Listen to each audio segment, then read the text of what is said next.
Detective James Miller stood at the edge of Crystal Lake, the full moon casting an eerie glow over the crime scene.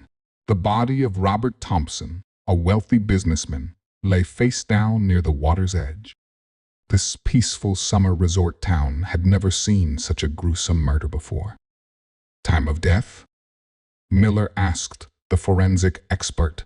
Between 10 p.m. and midnight last night, Dr. Watson replied, examining the body. Cause of death appears to be blunt force trauma to the back of the head. Miller nodded, jotting notes in his small notebook. The victim's expensive watch was still on his wrist, and his wallet remained in his pocket. This wasn't a robbery gone wrong.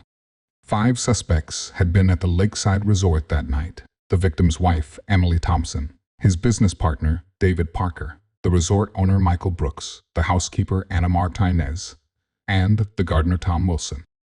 Miller began his interviews in the resort's main lodge. Emily Thompson sat across from him, her hands trembling as she held a cup of tea. Robert and I were having dinner at the resort restaurant until 9:30 p.m., she said. We had an argument about his work hours, and I went to our room. I took a sleeping pill and went to bed. David Parker's story came next. I was in the business center until 11 p.m. working on our company's merger documents. The security cameras can verify that. Michael Brooks, the resort owner, claimed he was doing his nightly rounds.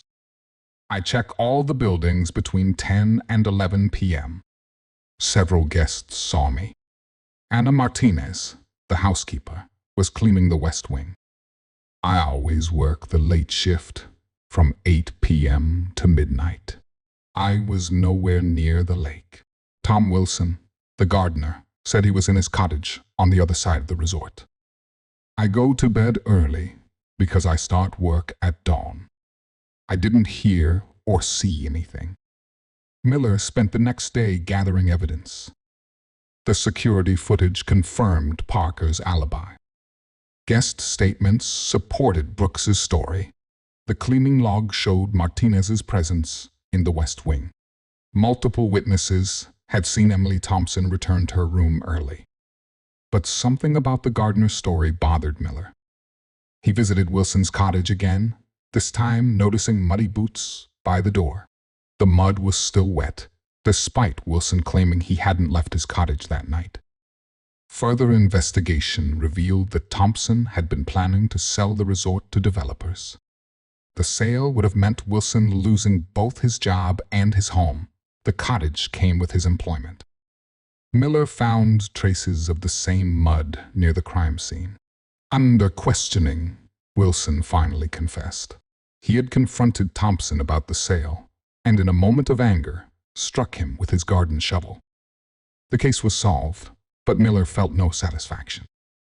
Another life ruined by a moment of rage under the moonlight. As he filed his report later that night, Miller reflected on how the moon had played a crucial role. Its bright light had allowed Wilson to see Thompson walking by the lake, but it had also helped reveal the muddy evidence that led to his capture. The next day, newspapers ran the headline, "Death by Moonlight, Resort Murder Solved." The peaceful town would never be quite the same, but justice had been served.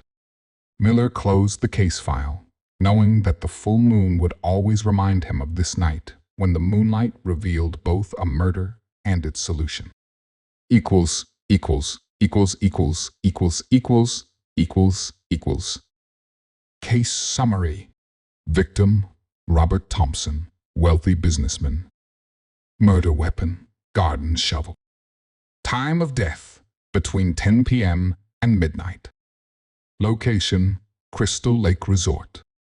Killer, Tom Wilson, gardener. Motive, fear of losing job and home due to resort sale.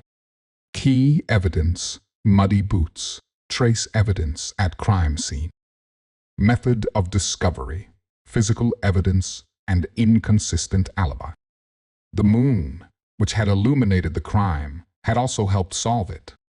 In Detective Miller's experience, no matter how carefully killers planned their crimes, nature often found ways to reveal the truth. This case would join the many others in his files, but few would leave such a lasting impression as the death by moonlight at Crystal Lake.